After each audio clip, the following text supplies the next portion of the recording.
오늘 하나님의 말씀은 창세기 5장 24절입니다. 창세기 5장 24절입니다.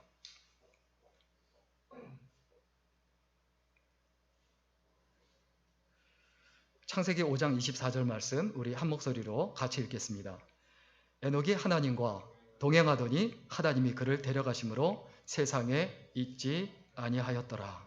아멘. 오늘은 절망적인 현실을 지배하는 법, 절망적인 현실을 지배하는 법이라는 제목으로 함께 하나님의 말씀 나누겠습니다. 우리가 덴마크라는 나라를 생각하면 뭐가 떠오르세요? 지금 PPT에 보이는 게 바로 덴마크 국기인데요. 이 덴마크라는 나라를 생각하면 가장 먼저 떠오르는 게 안데르센이죠. 동화 작가. 그래서 동화의 나라로 불리기도 하죠. 그리고 또 덴마크 하면 또 떠오르는 게 인어공주죠. 그리고 덴마크 하면 또 빼놓을 수 없는 게 낙농업이고요. 그리고 세계에서 가장 아름다운 도시라고 일컬어지는 니하운 운하 이런 것들이 있습니다. 그런데 이런 사실이 있지만은 더욱더 가장 중요한 게 있어요. 그건 뭐냐 하면 덴마크는 어떤 나라냐? 세계에서 가장 행복한 나라라는 거예요. 2012년부터 유엔에서 행복 지수 조사를 했습니다. 그런데 계속해서 끊임없이 세계 1위가 덴마크예요. 우리의 삶과 인생에서 행복하다라는 것은 너무너무 중요합니다. 정말 중요하고 그리고 또 잊어버리지 말아야 되는 부분. 내가 이 땅에 살아가면서 행복한가 아니면 불행한가? 이 사실에 대해서 점검해 봐야 되죠. 한국은 한 180여 개국을 조사할 때 행복지수가 한 50이 안팎을 왔다 갔다 합니다. 그런데 덴마크는 부동의 1위예요. 여기서 우리가 궁금한 게 있어요. 도대체 왜 가장 행복한 나라가 되었는가? 그리고 또 덴마크 하면 어떤 나라인가? 저는 이 부분이 더 중요하다고 생각합니다. 뭐냐 하면 인간의 존엄성이 지켜지는 나라예요.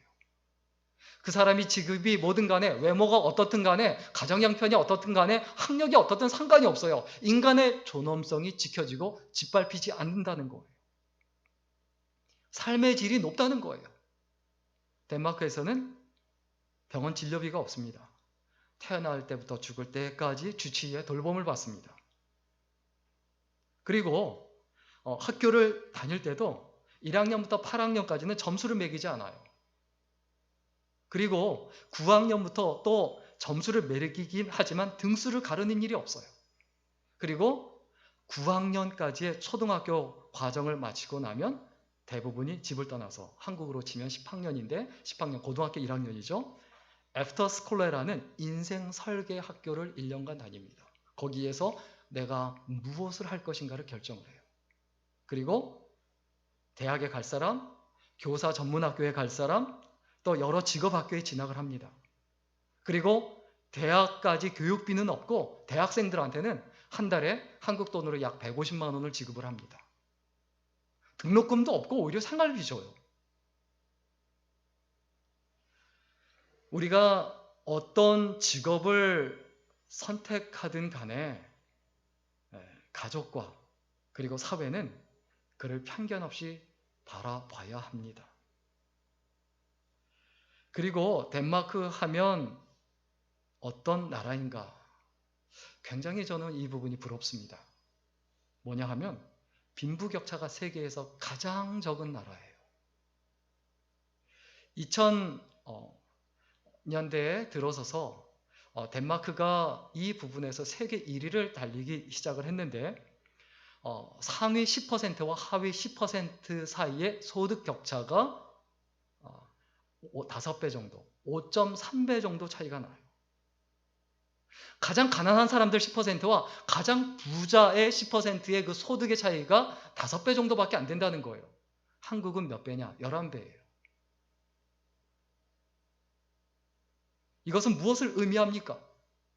가난한 사람도 없고 가난한 사람과 부자 사이에 격차가 없다는 거예요. 빈부 격차가 없다. 모두가 잘 산다. 모두가 공평하다라는 거예요.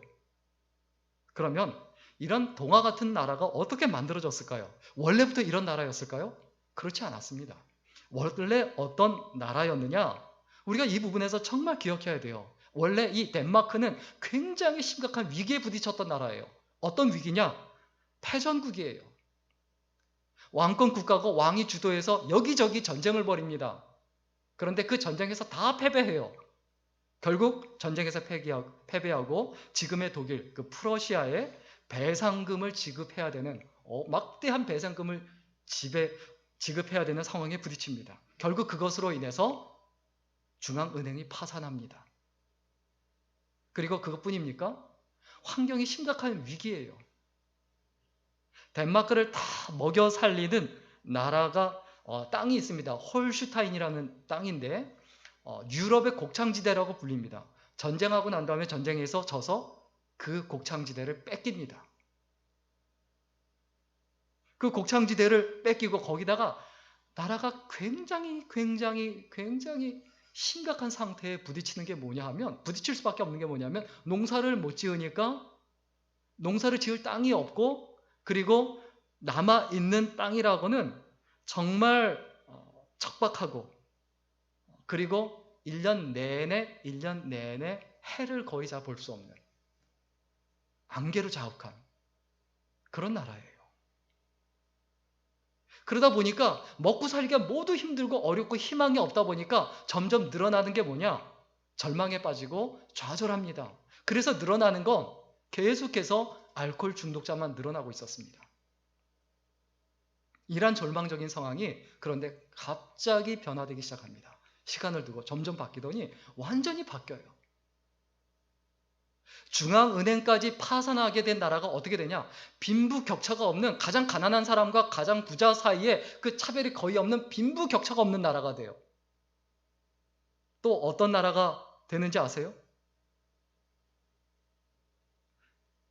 낙농업의 나라가 됩니다. 농사를 지을 수 없으니까 어떻게 합니까? 그냥 젖소를 키우는 거예요. 낙농업의 나라가 되는 거예요. 그리고 또 절망과 좌절에 빠져서 또 술에 쩔어서 살고 있는 그 사람들을 깨우고 일깨우고, 그리고 바뀌어서 최고의 교육 시스템을 가진 나라가 됩니다. 이게 덴마크예요. 그러면 이 상황이 어떻게 벌어졌을까? 이 절망적인 현실을 어떻게 지배하고 어떻게 바꿨을까? 명확하고 답은 뚜렷합니다. 그룬트비라는 목사님이 농민학교를 만들고 깨어있는 농민 만들기 운동을 합니다. 이 목사님이 신앙인이기도 하고 목사이기도 하고 정치가이기도 하고 시인이기도 해요. 근본적으로 원래부터 목사예요. 그런데 이 목사님 한 사람이 덴마크라는 나라를 완전히 바뀌어놓습니다. 지금도 덴마크는 기독교 국가고 한 80%가 루터교죠. 그래서 이 그룬트비 목사님이 3의 정신을 가지고 이야기하죠. 하나님을 사랑하자. 그리고 이웃을 사랑하자. 그리고 땅을 사랑하자. 왜? 우리가 가지고 있는 건 땅밖에 없다. 그래서 이 그룬트비 목사님의 별명이 덴마크 중흥의 아버지라 불립니다. 그룬트비 목사님은 눈에 보이는 황폐한 땅을 넘어서 비옥한 땅을 보게 했어요. 절망적인 왕과 정치인들을 넘어서 하나님을 보게 합니다.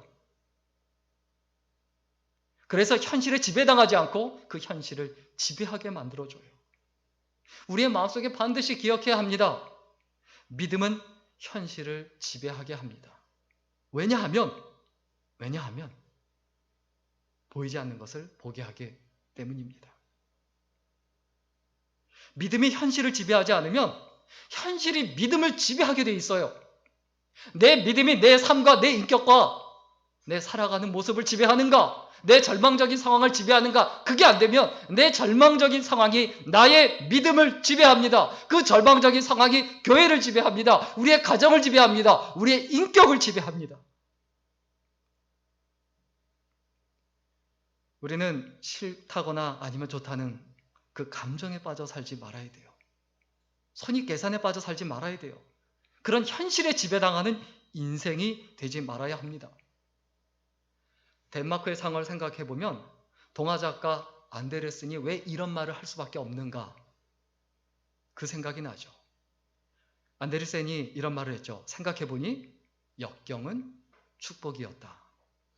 가난했기에 성냥팔이 소녀를 쓸 수 있었고, 못생겼다고 놀림받았기에 미운 오리 새끼를 쓸 수 있었다. 우리의 마음속에 기억해야 합니다. 왜 최고의 낙농업 국가가 되었습니까? 왜 최고의 교육의 나라가 되었습니까? 왜 최고의 부자 나라가 됐습니까? 빈부격차가 없는 나라가 되었습니까? 가장 가난했고 가장 절망적이었고 가장 희망이 없었고 가장 바닥에 있었기 때문이고, 그 상황을 믿음이 지배했기 때문이에요. 믿음의 사람이 지배했기 때문이에요. 교회든 가정이든 사회든 마찬가지입니다. 믿음의 사람이 지배해야 돼요. 믿음 있는 척하는 사람 말고, 믿음 있다고 착각하는 사람 말고, 정말 하나님을 사랑하고 하나님께서 주신 사명을 깨닫고 그 사명에 붙잡혀서 일생을 살아가는 사람이 이 시대를, 이 사회를, 이 교회를, 이 가정을, 우리가 살아가는 모든 것을 지배해야 된다는 것을 잊어버리지 말아야 합니다. 오늘날 상황이 대단히 어렵습니다. 그런데 이런 갑갑하고 절망적인 상황을 지배하기 위한 전제 조건이 있어요. 그건 뭡니까? 그론투비 목사님처럼 주님만으로 충분해야 돼요. 예수님만으로 충분해야 돼요. 오늘 성경 본문에 에녹이란 사람이 어떤 사람입니까? 그에 대한 기록이 거의 없지만 유다서 1장 14절에 보면 아담의 7대손 에녹이 이 사람들에 대하여도 예언하여 이르되, 그가 뭘 한 사람이라고요? 예언했다. 하나님 말씀을 전했다. 성경에 그에 대한 기록이 없어요. 그가 뭐 몇 명을 전도했고 몇 명 누구하고 결혼해서 몇 명을 낳았고 그리고 어떻게 살았으며 그리고 얼마나 성공을 했고 교회를 얼마나 크게 세웠고 뭐 이런 거 하나도 없어요. 그냥 주님과 동행했다. 그냥 하나님 말씀을 전했다. 이것밖에 없어요. 이게 언제 가능해집니까? 어떤 사람이 진정으로 하나님 말씀을 전할 수 있습니까? 주님만으로 충분한 사람이에요. 돈이 없어도, 밭에 소출이 없어도, 절망적인 상황이어도 나는 주님만으로 충분합니다. 내가 주님만으로 충분하듯 당신들도, 여러분들도 주님만으로 충분하고 주님만으로도 행복하셔야 합니다라고 말할 수 있는 사람, 그 사람이 믿음의 사람이에요.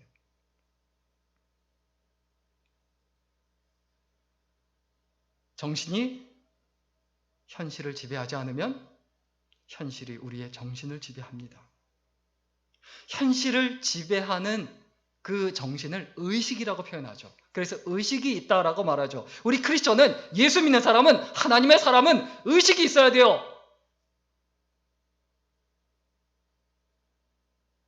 예수 믿는 사람은 왜 명목상의 크리스천이 됩니까? 왜 이름만의 크리스천이 됩니까? 아주 간단합니다. 예수님이 전부가 아니기 때문에 그래요. 예수님이 전부여야 정말 믿음의 사람이 되고 명목상의 크리스천이 되지 않습니다. 믿음의 사람은 선이 굵고 분명합니다. 사람이 모호하지가 않습니다. 도대체 뭐 하는 사람이야? 이 사람 예배자야? 아니야? 크리스천이야? 아니야? 이런 생각이 들지 않아요. 누구 보더라도 저 사람은 예배자다. 저 사람은 믿음의 사람이다. 저 사람은 하나님의 사람이다. 이게 명확하고 분명합니다. 에녹이란 이름의 뜻이 뭡니까? 봉헌자다라는 뜻이에요. 봉헌된 자, 하나님께 드려진 자. 하나님께 드려진 사람은 주님만으로 충분해요. 내 인생과 내 삶이 하나님께 드려졌다라고 하면 나는 주님만으로 충분합니다. 에녹은 성경에 뭐라고 표현되어 있습니까? 300년 동안 하나님과 동행했다라고 되어 있습니다. 하지만 그의 인생 이력서에는 더 기록된 것이 거의 없어요. 정확하게 말하면 더 기록할 필요가 없는 거예요. 왜 그렇습니까?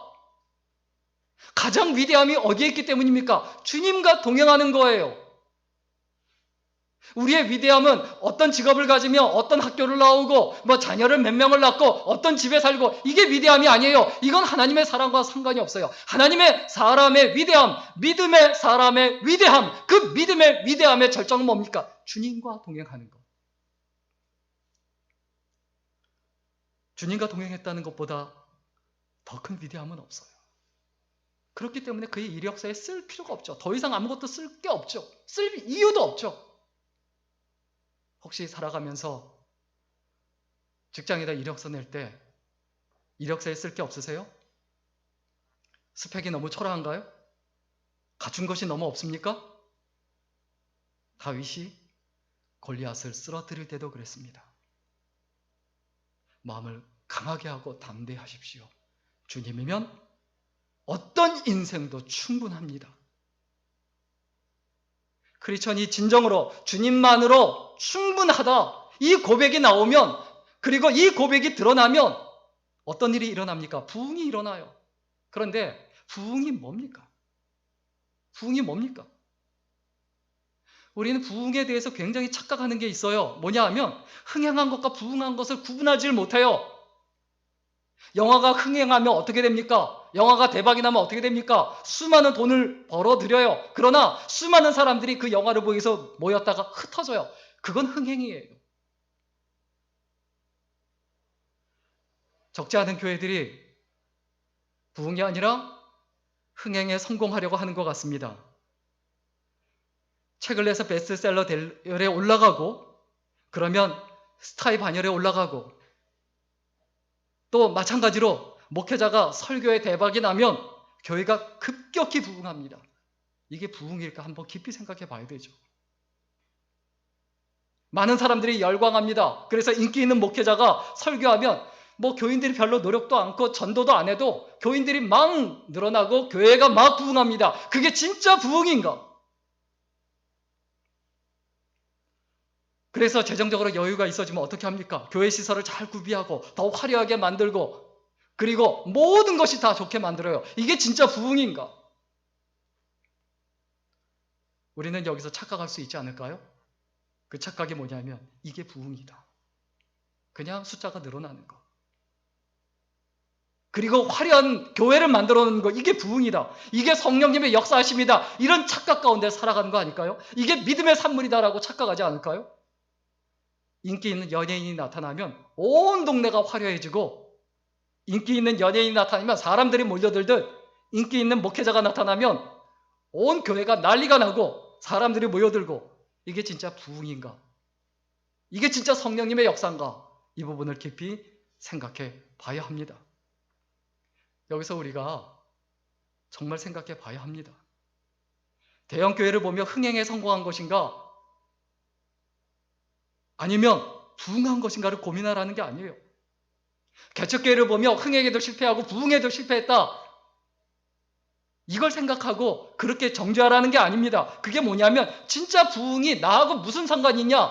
진정한 부흥은 내 마음에서부터 시작합니다. 부흥이란 뭡니까? 주님을 향한 마음이 살아나는 거예요. 그래서 주님과 동행하는 거예요. 돈만 있으면 행복하던 구수새가 주님만으로 만족하는 겁니다. 엄마만 찾던 어린아이가 예수님만으로 만족하고 예수님을 찾는 겁니다. 인기만을 쫓던 연예인이 예수 그리스도를 쫓겨내는 것, 이게 진짜 부흥입니다. 우리의 삶에 벌어지는 일들이 부흥의 결과인지 흥행의 결과인지 깊이 고민하고 생각해 봐야 합니다. 흥행은 기록으로만 남고 그냥 사라지지만, 부흥은 모두의 가슴에 남고 그리고 흩어졌다가도 다시 모여서 그곳에서 또 다른 부흥의 역사를 일으킵니다. 우리가 어떻게 해야 합니까? 주님만으로 만족하고 주님만으로 충분해야 돼요. 그러면 부흥이 일어납니다. 그러면 그 부흥의 역사가 어떻게 일어납니까? 내가 자연스럽게 나의 기쁨의 근원이요, 나의 만족의 근원이요, 나의 행복의 근원이요, 나의 전부이고 나의 모든 것이신 그 예수님과 동행하게 됩니다. 절망적인 현실을 지배하는 두 번째 비결이 뭡니까? 첫 번째는 주님으로 충분해야 돼요. 두 번째는 어떻게 해야 됩니까? 주님과 동행해야 합니다. 우리 오늘 24절 말씀, 창세기 5장 24절 말씀 같이 한번 읽겠습니다. 같이 읽습니다. 시작. 에녹이 하나님과 동행하더니 하나님이 그를 데려가심으로 세상에 있지 아니하였더라. 에녹에 대한 가장 명확하고 가장 아름다운 표현이에요. 이것보다 더 아름다운 표현이 없어요. 에녹이 하나님과 동행했다. 그가 가는 곳이 주님이 가는 곳입니다. 그가 멈추는 것이 주님이 멈추는 곳입니다. 우리들도 마찬가지예요. 에녹이 가는 곳이 하나님의 역사가 나타나는 곳이에요. 내가 가는 곳이 그렇게 돼야 돼요. 그게 믿음의 사람의 가는 길이에요. 이런 사람은 결국 어떻게 살아갑니까? 히브리서 11장 5절에 있는 말씀대로 믿음으로 에녹은 죽음을 보지 않고 옮기웠으니 하나님이 저를 옮기심으로 다시 보이지 아니하니라. 저를 옮기우기 전에 하나님을 기쁘시게 하는 자라 증거를 받았느니라. 하나님을 기쁘시게 하는 자다라는 증거를 받았다는 거예요. 어떤 사람이 주님과 동행할 수 있습니까? 주님을 기뻐하는 사람이에요. 돈을 기뻐하는 게 아니라, 재미를 기뻐하는 게 아니라, 단순히 이성을 기뻐하는 게 아니라 주님을 기뻐하는 사람. 그 사람이 주님과 동행합니다. 주님을 기뻐하는 사람은 결국 어떻게 됩니까? 주님을 기쁘게 해드려요. 우리의 행복의 근원이 어디에 있는가? 우리의 기쁨의 근원이 어디에 있는가? 돈에 있지 말아야 합니다. 편안함에 있지 말아야 합니다. 주님과 동행하는 사람은 뚜렷한 특징이 나타납니다. 주님과 동행하는 사람은 좁은 길을 가요. 넓은 길을 가질 않아요. 넓은 길을 가는 사람들은 대단히 많지만 좁은 길을 가요. 그런데 이 좁은 길을 가는 사람의 전형적인 특징이 있어요. 성공하려고 하지 않고 가치 있는 사람이 되려고 해요. 그래서 어떻습니까? 가치 있는 사람이 되려고 하기 때문에 늘 좁은 길을 선택을 해요. 다른 사람들이 가는 길을 선택하지 않습니다. 살아가다 보면, 좁은 길을 가다 보면 앞길이 보이지 않아 답답할 수 있습니다. 그런데 길은 원래 좁고 답답하고 직선으로 되어 있지 않기 때문에 원래 목적지가 보이지 않습니다. 그런데 한 걸음 한 걸음 가다 보면 목적지에 도달합니다. 주님과 동행하는 사람은 또 어떻습니까? 기도합니다. 기도하는 사람이 돼요. 매일 기도해요. 주님과 대화한다는 거예요. 하나님의 뜻을 묻는다는 거예요. 진짜 기도가 뭡니까? 내가 하나님께 소리 지르는 게 아니에요. 진짜 기도는 하나님의 세미한 음성에 귀를 기울이고 하나님의 뜻을 묵상하고 그 말씀을 묵상하며 그 가운데 어떻게 사는 것이, 어떻게 살아가는 것이 옳은 것인지를 마음에 새기고 돌이키고 확신을 갖는 겁니다. 오뚜기가 왜 쓰러지지 않습니까? 무게중심이 아래에 있기 때문에 그래요. 보이지 않는 곳에 무게중심이 있기 때문에 그래요. 나의 무게중심이 보이지 않는 주님께 있어야 돼요. 나의 무게중심이 세상 사람들이 다 보는 그 화려한 곳에 있지 말아야 합니다. 다른 사람들이 다 추구하는 돈에 있지 말아야 합니다. 다른 사람들이 다 좋아하는 인기와 재미와 즐거움에 있지 말아야 합니다. 우리의 무게중심이 오직 예수께 있어야 돼요. 그게 기도예요. 나의 무게중심을 잡는 순간, 그것이 바로 내가 기도하는 순간입니다.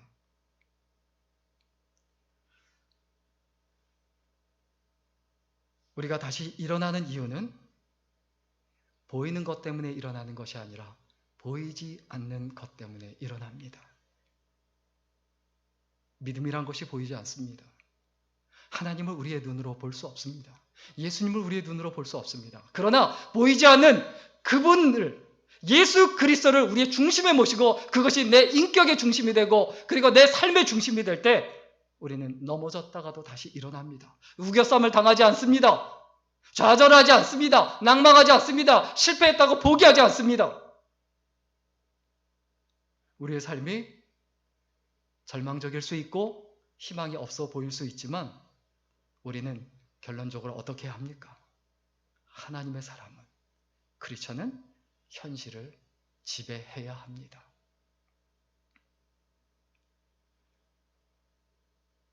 우리가 현실을 지배한다는 게 뭡니까? 현실이 아니고 주님만으로 만족해야 합니다. 우리가 기도하면서 어려운 현실이 굉장히 힘들고 답답할 수 있어요. 그런데 우리가 주님만으로 만족하고 그리고 아름다운 인생을 살아가야 되죠. 어려운 현실은 기도를 어렵게 만들지만 기도는 어려운 현실을 쉽게 만들어줍니다. 혹시 답답하세요? 암담하세요? 막막하세요? 기도하라는 하나님의 신호입니다. 결론 내리고 마치겠습니다. 우리 예수 믿는 사람은 현실을 지배해야 합니다. 현실이 아닌 주님만으로 만족해야 현실을 지배할 수 있습니다. 그리고 현실을 지배하려면 주님과 동행해야 가능합니다. 오늘 이 시간부터 우리의 마음속에 가슴속에 끊임없이 던져야 될 질문, 주님만으로 만족합니까? 그리고 주님과 동행하십니까? 남에게 이런 질문을 던지지 말고 나 자신에게 이런 질문을 던지며 끊임없이 날마다 믿음으로 살아가는 아름다운 인생, 소중한 인생이 될 수 있기를 주의 이름으로 간절히 축원합니다. 기도하겠습니다. 살아계신 하나님, 어려운 현실을 지배하려면 어려운 현실에서 벗어나려고만 하지 말고 주님만으로 만족하고 주님만으로 충분한 인생이 되며 주님과 동행해야 된다는 것을 생각해 보았습니다. 우리의 마음속에 가슴속에 주님만으로 만족하고 주님만으로 충분한 삶이 될 수 있도록 인도하시고 함께하여 주옵소서. 그래서 하나님 앞에 섰을 때 잘했다 칭찬받고 인정받는 생애가 되게 하여 주옵소서. 감사드리며 예수님의 이름으로 기도드렸습니다. 아멘.